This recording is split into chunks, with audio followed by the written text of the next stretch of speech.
Hello, I am Becky Spratford from RA for All, and I'm welcoming you to Every Library Live during Library Lovers Week 2026. This week, we are celebrating the joy of discovering your next great read at your library, whether it's an ebook, audiobook, or a good old-fashioned book. Librarians want to help you connect with reading for fun, for education, and for discovery. Every Library is the nation's political action committee dedicated to supporting libraries, librarians, and the freedom to read through advocacy and public policy. Every library wants to see a future where America's libraries are well funded and free from censorship. All week long, we've been celebrating libraries with live conversations featuring best selling and award winning authors across genres. Please join us in this work as a donor and activist at libraryloversweek.org. And anybody who starts a monthly donation during this week gets to choose from a selection of exceptionally cute stickers. They are very cute. I am happy to be your guest host today, and I'm coming to you from the suburbs of Chicago, where I am a librarian myself. But I'd like to get started with the conversation we're having now. Tonight, I guess, because there's more than one today, I am welcoming author David Guterson, who's the author of 13 books, including the PEN Faulkner Award-winning Snow Falling on Cedars, which was made into a major motion picture, translated into 25 languages, and has sold more than 4 million copies worldwide. He lives on Bainbridge Island, Washington, and he's coming to us from his book tour for his latest book, which we're going to talk about today. And we also have author Naeem Murr, who has 3 novels, including The Boy, a New York Times notable book, and The Perfect Man, longlisted for the Man Booker Prize. A former Stenger Fellow at Stanford, he's been awarded a Regional Commonwealth Writers Prize, a PEN Beyond Margins Award, and the Guggenheim Fellowship. And he also is coming to us from Chicago. We got a lot of Chicago here. Sorry, David. Welcome, both of you. And unmute. Well, we welcome you. Thank you. Excellent. So I want to start with you, David, because we're going to talk about your new books. Yes. Can you please let the people watching know more about Evelyn in Transit? Absolutely. But I want to first express my gratitude to you for giving me this opportunity to share my work with others. And yes, I do have a new novel. It's my 7th. You may not be able to see it exactly right there, but that's the sort of beautiful cover of Evelyn in Transit from W.W. Norton, which came out on January 20th. And at the center of this book is a woman named Evelyn. She's a single mother. She lives in Evansville, Indiana, in the American heartland. She has one child, a very young son named Cliff. And one day there is a knock at the door. She opens the door, and standing there is a delegation of Tibetan lamas in robes who inform Evelyn that her son, Cliff, is the reincarnation of a significant Buddhist lama named Norbu Rinpoche. In fact, Cliff is ostensibly the 7th in the line of this particular lineage of reincarnations. And they tell Evelyn what we'd like to have happen is that Cliff would come with us to Nepal, take vows, put on robes, and embrace his role as the 7th Norbu Rinpoche, which then puts Evelyn in a position of, making a decision about this matter. That's sort of the essential plot focus of the novel. But obviously, there's a lot more going on. It gives me an opportunity to sort of enter into a world of ideas that are Buddhist inflected. Questions like reincarnation, for example, are in this book, obviously raised by this plot device. And so I think it's a natural question for readers to wonder, how did I come to this? Why did I write this book? And it's because I stumbled fortuitously, in my view, accidentally at a very young age onto a proximity to Tibetan Buddhism. I lived in Seattle. I grew up in Seattle. I grew up a mile and a half north of the University of Washington. This was the era of the Tibetan diaspora when many, many Tibetans were fleeing over the Himalayas because of the Chinese invasion. And that was a tragedy, but it was also an opportunity for Western scholars to have access to some really knowledgeable people with regard to texts that were impenetrable for Tibetologists. So the University of Washington sent a professor over who hired 3 lamas and brought them to Seattle. And these llamas had family, and they were settled a mile and a half north of the University of Washington, essentially in my neighborhood. And this family included five sons, one of whom was my age. And growing up together and playing in the streets and so on, we became fast friends. And I started spending a lot of time in this home, eating meals, spending the night, hanging around like kids do. Uh, and as I got older, as I got to be a teenager, maybe 17 or so, I began to take advantage of this proximity. This family was quite different from any other family I was ever around. I began to wonder what was behind it. Why were they the way they were? What was Tibetan Buddhism? And so that led me into a lifelong interest in Tibetan Buddhism. And here I am, 13 books down the road, 7 novels down the road, sort of finally getting around to this. It's a legitimate question to ask why it took me so long, but sooner or later I did indeed get to it. Oh, what a great story. And I'm not surprised, having read many of your books, that you just totally, and that's fascinating. We'll get more into sort of what is behind those stories you both write. Naeem, it is your turn to talk about Every Exit Brings You Home. Okay, thank you. So what I'm going to do is begin with sort of how the book came to me. I had been working on a much longer book that was based upon the lives of my Palestinian family. And I've been working on it for about 10 years. And it's a book that had required enormous amounts of research. It's a long historical novel, something I had never really tackled before, nothing of that sort of, length and weight. And it was sort of crushing me. It was, periodically it would just, I just have to have a break from it. So I took a break from that book, and I decided I was going to write some short stories. And one day I was just walking in my neighborhood, and just outside my condominium building, I live in Chicago, was an old Chevy Impala attached to a U-Haul trailer. And in the front seat of this Chevy Impala was a couple. They were a middle-aged couple. They were leaning against one another, and they looked sort of bereft, and they looked incredibly connected to one another and incredibly disconnected at the same time. And in the back seat was a baby. And for whatever reason, this was a sort of incredibly evocative moment for me. And later on I thought of it, they seemed like a contemporary Adam and Eve. This seemed like the moment after the biblical fall in some strange way. And so when I got home, I got this idea for just a short story about a guy from Gaza. I was thinking about Gaza because there had been a flare-up of conflicts. There's a constant flare-ups in conflict, but this one was over evictions in East Jerusalem. There had been this huge flare-up. And so I was just thinking about Gaza, and particularly about what home means, because that most of the people in Gaza are essentially stateless. They're present absentees.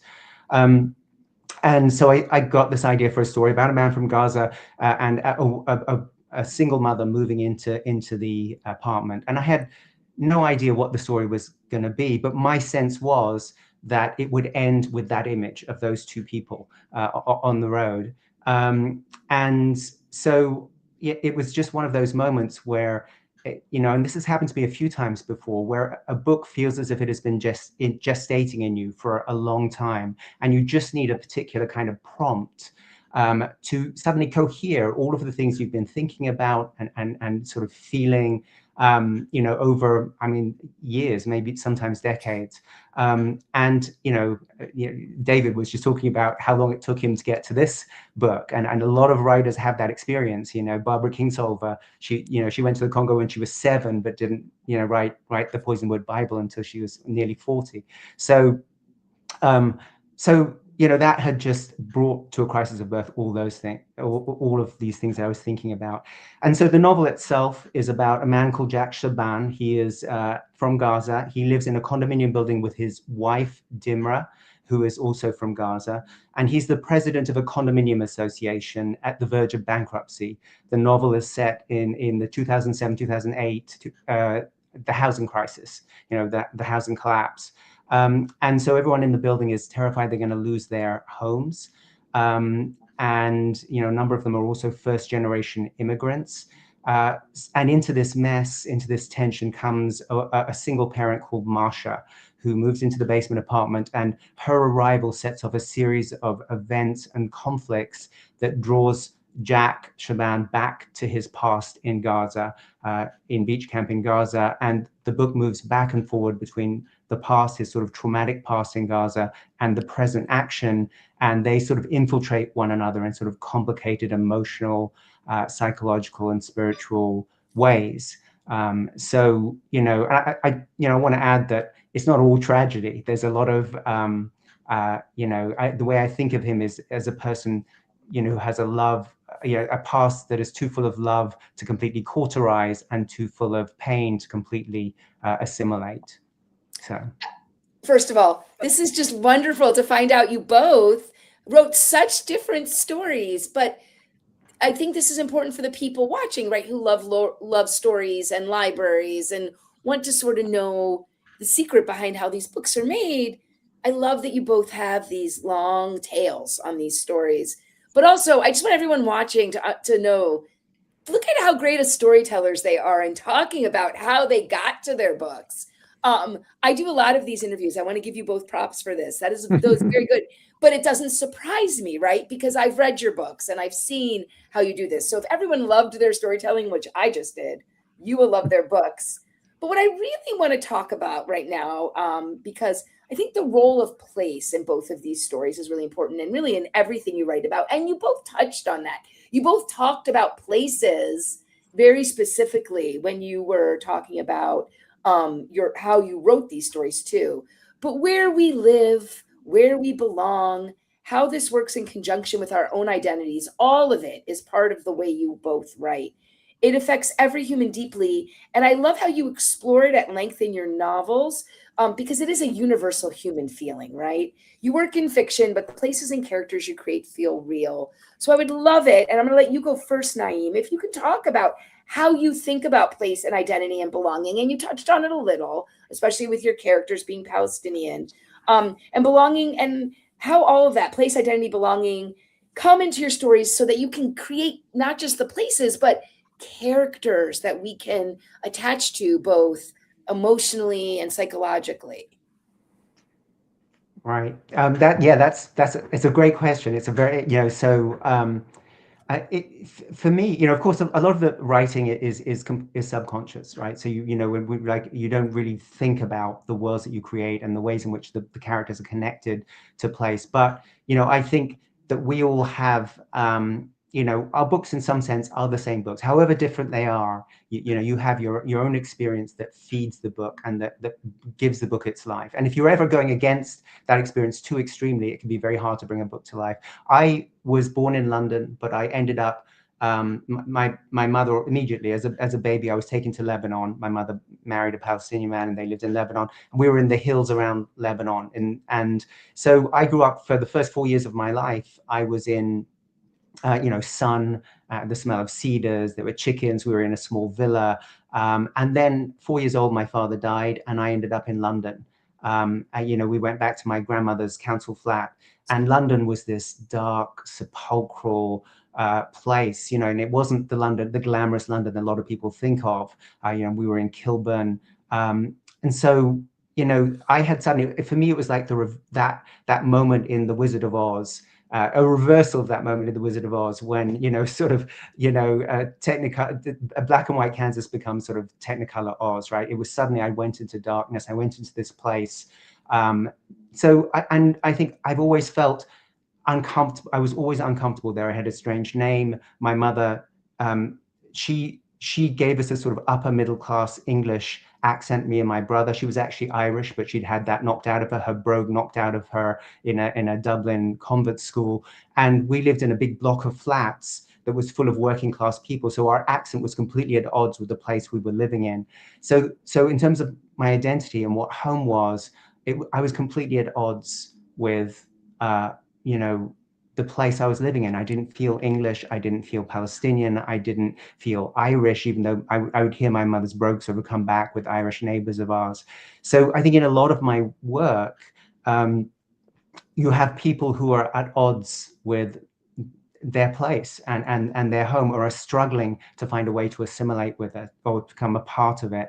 My first book, there's a foster boy who has been sort of abandoned. He's been kicked out of his home and is with a lot of homeless children. In my second book, there's a social worker ends up in his old childhood flat, confronting a welfare cheat, and when he enters that flat, he's essentially goes back to his childhood home. In The Perfect Man, you have an Indian boy who goes from India to London to a small town in Missouri. He loses his home twice. And then we have Every Exit Brings You Home, which is about a Palestinian who is in a refugee camp to start off with, and then ends up in Chicago in a condominium building. And again, it is all about sort of, trying to find a way to integrate, trying to find a way to connect to the place that you are in, and finding yourself constantly sort of at odds with that place in an essential way. I do feel like your stories do that. You give people a place, and then you explore how it isn't home, or it is, but they feel very real, which makes it even harder, I think, because the characters really show us how you can describe a place fully, but it's not going to be yours. And I think that draws a lot of readers in. David, what about you? Let's talk about, because place is very, important in your stories too. And I loved the additional information we just got, by the way, about how a physical place and time. Now I'm picturing you playing with this young kid. I can't get it out of my head, but you do that with all your stories. So talk about place and its relationship to characters. Yeah. Really interesting to just hear Naeem's story about, his past and relationship to place. And I've listened to a number of writers on this, all of whom have a different story, a different relationship to place. And one person I've been close to is Pico Iyer, who is, to me, sort of an avatar of transience. The guy is, so in some sense, it feels in his work like he lives nowhere, but he lives everywhere, which isn't really true. He lives half the year in Japan and half the year near Santa Barbara, and but generally speaking, he's a man of the world. He moves everywhere, and he doesn't feel particularly that he identifies with any one place in particular. And so it's an enormously useful worldview, enormously worthwhile sort of realm of experience that he brings to bear on his work. That is a wonderful thing for writers to, or for readers to experience. We have someone who sort of moves horizontally across the surface of the planet and is able to put different territories, different regions, different cultures in relationship to one another. And it's enormously beneficial. But when he and I talk, we feel very much like polar opposites, because as much as he's horizontal, I would describe myself as sort of vertical in my interrogation of place and of the world. So, look, I was born in Seattle. I passed my youth in Seattle entirely. And then I went to college in Seattle at the University of Washington, where my parents went to school. I went to the same high school as my father. And then after getting my teaching certificate, I moved 35 minutes west of Seattle by ferry to an island and became a high school teacher there. And I've lived on that island ever since. So in short, I've never lived anywhere but here. And there's a reason why I'm strongly identified with the Pacific Northwest, because indeed it rears up and plays a significant role in nearly all of my fiction. And so, for example, in Snow Falling on Cedars, well, it's set on an island, which is something I know well. And in fact, my island, Bainbridge Island, everybody here of Japanese descent was indeed relocated during World War II. So even the fabric, the content of Snow Falling on Cedars arises right out of my own life in a community, And then my third novel, which is called Our Lady of the Forest, is about a fictional apparition of the Virgin Mary, like Bernadette at Lourdes, except that it unfolds deeply in a cathedral-like rainforest, which is sort of my backyard. It's a gray, wet, lush place that I live in. And moving around in that terrain, wandering myself, on trails in the rainforest, I have this experience of a sort of a sense of spirituality. People do describe this cathedral like the great canopy, the huge trees, the light filtering down. And so I had a natural, experience of my home in this way that allowed me into that book. So I have always mined and plumbed my own territory, the territory in which I live, the territory which is home for me, which has also meant uh, that when it comes time of necessity to move out of it and to write about some other place, of course, I'm challenged. So in this book, Evelyn in Transit, there's a major character named by birth Tsering Lekpa, who becomes the sixth Norbu Rinpoche. He grows up in Tibet, you know. So, I mean, what do I know about Tibet? Virtually nothing. So that puts me in a position as a writer in which I feel greatly challenged and greatly intrigued and interested in working this out. So as much as I like to write about home, I also like the challenge of writing about other places, like in Evelyn in Transit, Tibet, and then of course Evelyn grows up in the heartland in the Midwest in Indiana, which is not my territory.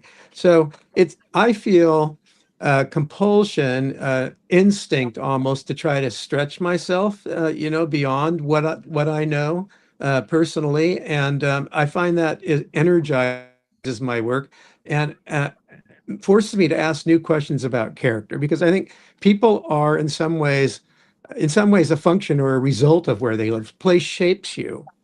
And so not only do I have to know what Tibet is, or not only do I have to know what the American heartland is, but I have to think about how those places shape characters. And so it's part and parcel of what fiction writers do is we invent people, we invent places, and we let our imagination take us deeply into it. Maybe we synthesize that with various forms of research that sort of provide fodder or raw material for us and allow our imagination to have sort of rich material, fodder to work with, which is a great joy and a great pleasure. I mean, writing fiction for me is something I look forward to every single day because of all these sort of wonderful challenges that are in front of you.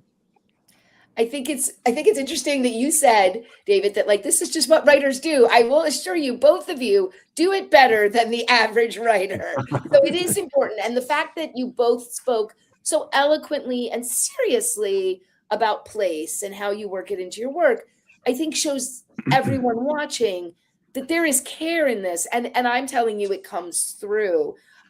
So I want to ask you what you're working on right now and share a little bit about what that means, right? What does it mean? What are you working on now? But like, what is your day like as a writer as well? Mhm. David. Yeah.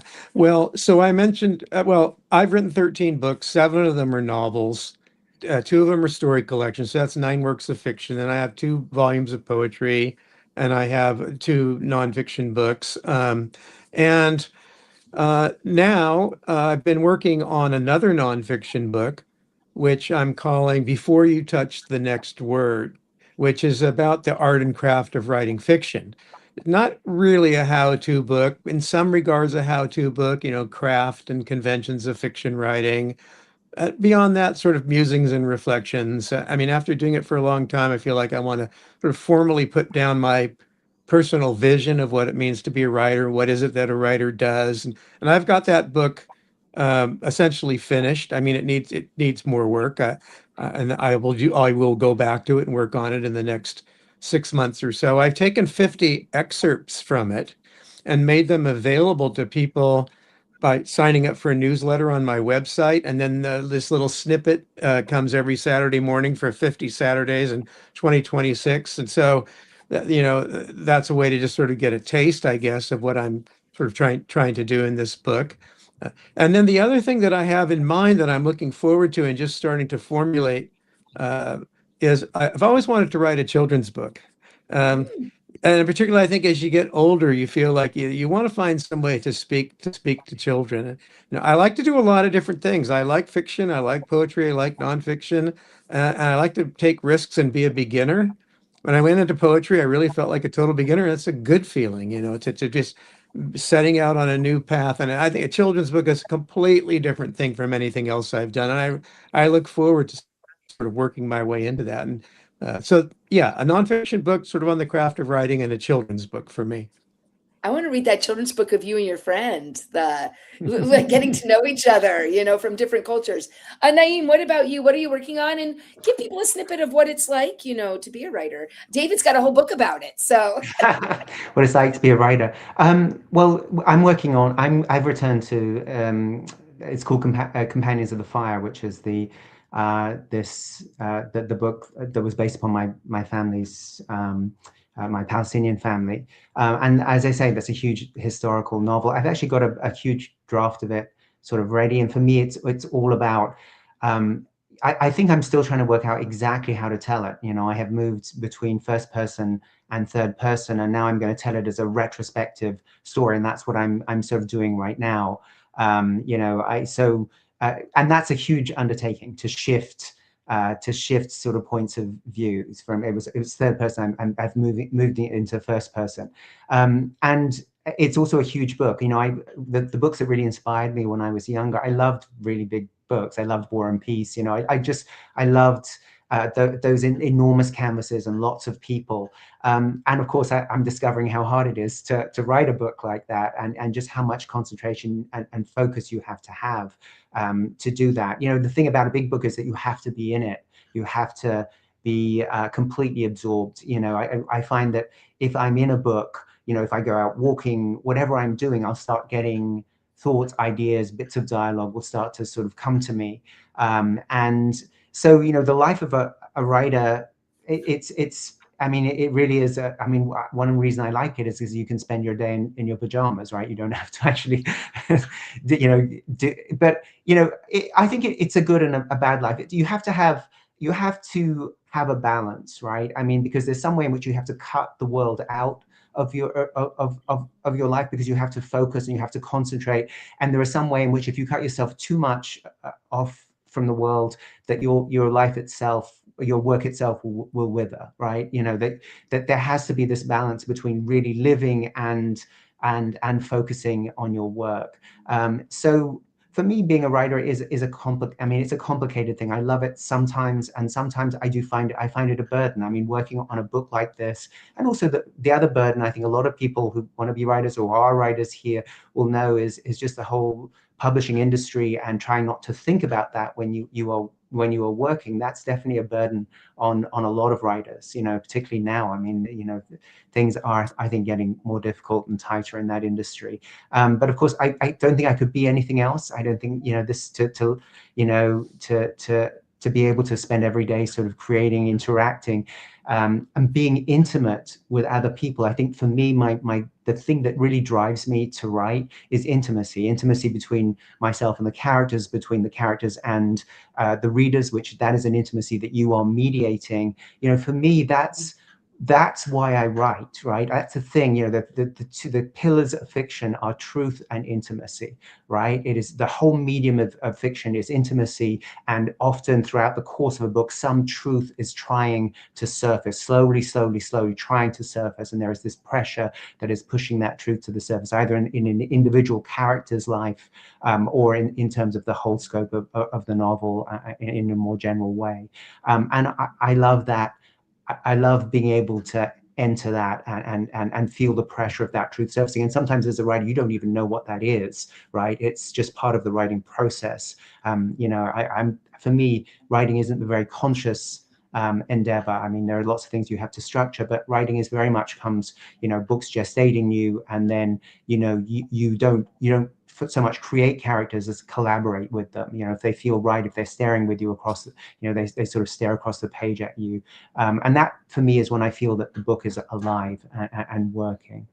This is wonderful. As we're closing up, I do want to give you both a chance to talk about the role of the library in your life. So Naeem, what do you want to share with people as we're going and about the library to you? Well, I grew up, in London, and my mother was a single parent with 2 kids. She had no money. So all our books, essentially, I mean, she could buy us a few books, but most of them came from the library. And there was a wonderful librarian, Mrs. Bellamy. And she introduced me to a lot of books that she thought that I would like. And, I remember The Phantom Toll Booth was one of the ones that she gave me, which is probably a book I wouldn't as a kid. I liked all kinds of other things. But she said, I think you'll like this one. I always remember that. She said, try this one. And it's an allegorical story. I don't know if you know The Phantom Toll Booth, but it's this wonderful allegorical sort of story. It's full of it plays on language. And I remember even as a little kid, it sort of opened up the world of language for me. And that had definitely come from a librarian. And currently I teach at Northwestern, and they have, I can get any book I want. So I've been doing all of this research for this book that I'm working on. And books that are out of print, books that would be far too expensive for me to buy because they're so rare, they can get those books for me. And as you can see, these piles of books behind me, are all from the library. There's probably people desperate to get them, but they're mine. So so the library is enormously important for me as a writer. I love hearing about them getting the books for you. I started my career in interlibrary loans, so they are fantastic. Good place in my heart for that. And David, fun fact, you were on the library board even, but what is the place of the library in your life? Yeah. Well, when I was invited to do this, I was thrilled because I have a really deep emotional attachment to libraries. And also, I'm not sure what the right word is, maybe ideological or political strong feelings about libraries. And the two are associated. So, taking the emotional element of it first, I remember as a very young child entering the library, and in a way that, because you're a child and you don't have words for it, it's subconscious or unconscious, feeling that I was in a hallowed place. It felt the way it felt to maybe go into a church. I knew this place was special in my gut, it was quiet and there was a respect for learning and knowledge everywhere around me, and even though I had no words for it, my body knew it and my mind, I became respectful. I wanted to be silent there. And I wanted to feel the reverence of books. And I thought it was sort of a miracle that human beings had somehow arranged for this incredible thing called a library. It was an amazing sort of achievement on the part of the adult world to make this thing available. And I loved going there. And I can see myself as a 5-year-old kneeling in the children's section, pulling books out and putting them down on the floor in front of me and opening them up and paging through them. And who knows how much time is going by, you're just completely lost. And not too long ago, as an adult, I returned to that library. I made it a point to go back to the neighborhood of my child and go into that library. And this is the emotional, I got really choked up, in there. I mean, it was a moving experience for me. Now, you also mentioned, I had mentioned earlier to you privately that I had ended up serving on the library board in my own community. And this brings in this sort of more ideological or political element. I mean, when you try to imagine the world or even specific communities without libraries, and you sort of imagine your way into it, that would be an enormous loss to humankind. They're sort of the last bastion of like reason and when we're worried about everything else in the world going crazy, we still have the library, and we have it in every town in America. I mean, every small town. I roll around the country a lot. I just got done driving 2,000 miles around to small towns to go give readings in small places because I like to do it. And in every town, there's a library, and it's well kept, and it's revered, and it's a special building. I mean, in a lot of towns, there's no nicer building, and oftentimes it sits up on a little hill. It feels like a church, And imagine if that wasn't there. And imagine if the message of a library wasn't there, which is that like knowledge matters, learning matters. If we don't sort of collect human knowledge and make it available, we're in trouble. So, libraries have always really meant a lot to me, both sort of ideologically and emotionally. And so again, I'm just really grateful to be able to be on this show because it's about libraries. Well, it's not just about libraries. You're doing the pitch for EveryLibrary. Thank you. Because EveryLibrary works to make sure that that version of a library is actually in every town and funded, because unfortunately there are challenges and places where it is not. So thank you both. I feel like we could stay on for hours just talking about books and literature and stories. And Thank you for sharing this unique experience with everyone out there. And just thank you, everyone, for joining us for Every Library Live for this Library Lovers Week. It's been my honor to do a few of these conversations, but I've enjoyed watching them all. And I hope you tune in for the rest of our panels throughout the week on Every Library's Facebook and YouTube pages. And you can watch them, on demand if you missed some. We had some great conversations already earlier this week. And I really want to make sure I thank these authors and their publisher, and go check out their books. They are fantastic. And if you believe, like I do, in strong libraries and access to books for all, please donate to support Every Library's work at libraryloversweek.org. David gave you all the reasons to do it. Also, if you start a monthly donation this week in celebration of Library Lovers Week, you will get to choose from a selection of exceptionally cute stickers. So take a look at that. Thank you, everyone, for being here, and see you at your library. Bye. Thank you. Bye.